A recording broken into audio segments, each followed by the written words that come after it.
Next one is going to be your what some would just call group under containers, but we're calling it bags and bottles and bowls.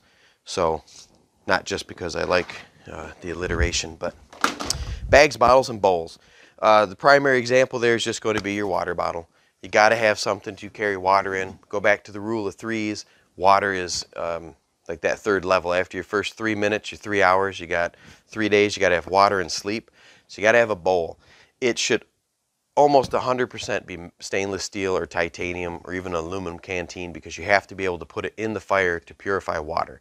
That's the most expedient thing, because you've got several uses, several ways to get water. So this is my 40 ounce or 40 ounce clean canteen. It's got a wide mouth, which is good because then I can get my spoon or something down in there to eat with. So that's good. Or I can get my hand there to clean it out. So I always have a bottle. You can get a 27 ounce clean canteen with, again, the wide mouth, and it's got a neat little handle to put a beaner on or carry it. You could also get those Nalgene bottles that are ubiquitous everywhere. If I take a Nalgene bottle, because besides just carrying water, the main goal of the bottle is so I can purify water. If I take a Nalgene, I want to make sure I pair it with a stainless steel container, like a nesting cup with the little wings. And then you can pair that with a lid, and I've got a little cook pot or a cup, or I could eat out of it like a bowl. But it nests really neat with my water bottle, and then I can put that lid right on the bottom of a container or in my pouch, and I got a full cook kit. Pair that with a spoon or a set of chopsticks, ready to go. I could also, if I'm taking the metal, just put a plastic Nalgene in there and take that. I also take sometimes just a simple plastic water bottle you get for $1 at the gas station, and I use that for mixing any like caffeine or electrolyte mixes or things I don't necessarily want to put in my steel bottle, so I don't have to clean it on the trail. I'll just mix it up in the plastic, or what my wife makes her instant coffee sort of things in. Besides just having a water bottle that I can also boil and carry water in, I like to take, depending on the trip, I like to take some collapsible water bladders, a 2 or 3 liter. This one's a Sea to Summit 3 liter. It's pretty heavy duty. This one is a more affordable Platypus 2 liter. It just folds up. And then this gives me the option, if I'm only running with the Nalgene in a cup, or just my water bottle and a cup. Let's say I don't take the cup.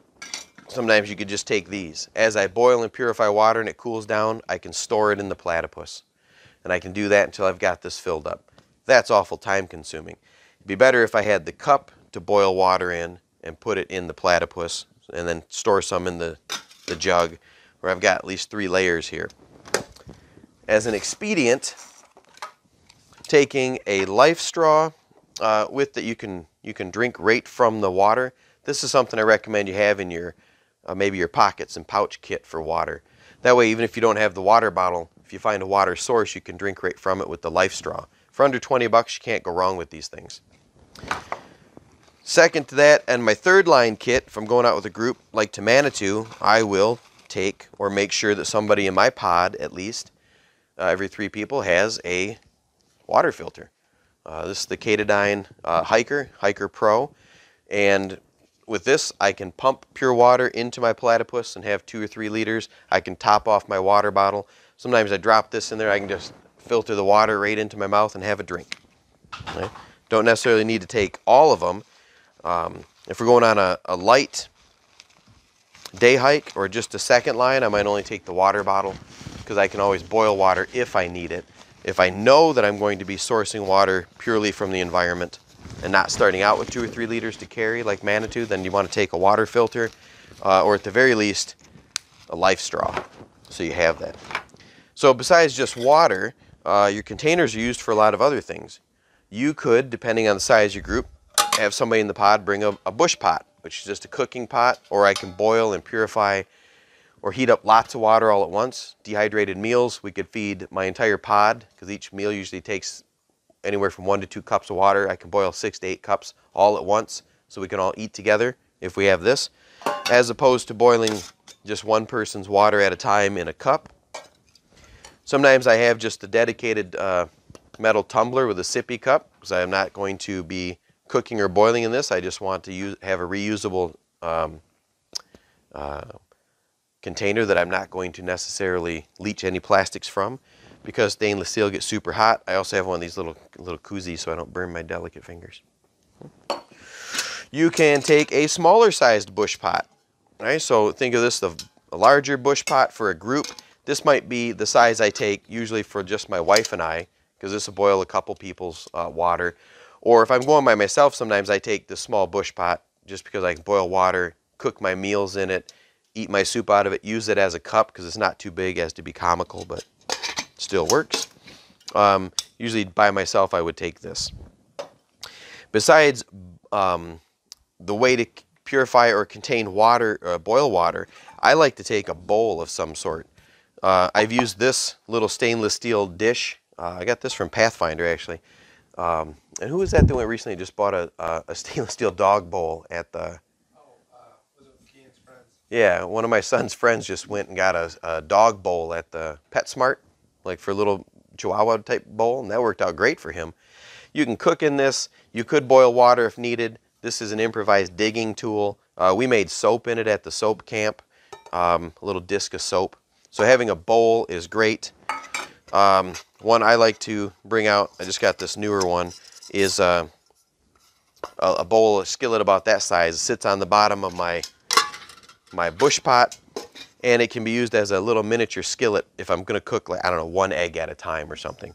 But I like this one. My old one, believe it or not, wore out and is gone. So I had that one though since I was maybe 15, so it was a little bit bigger.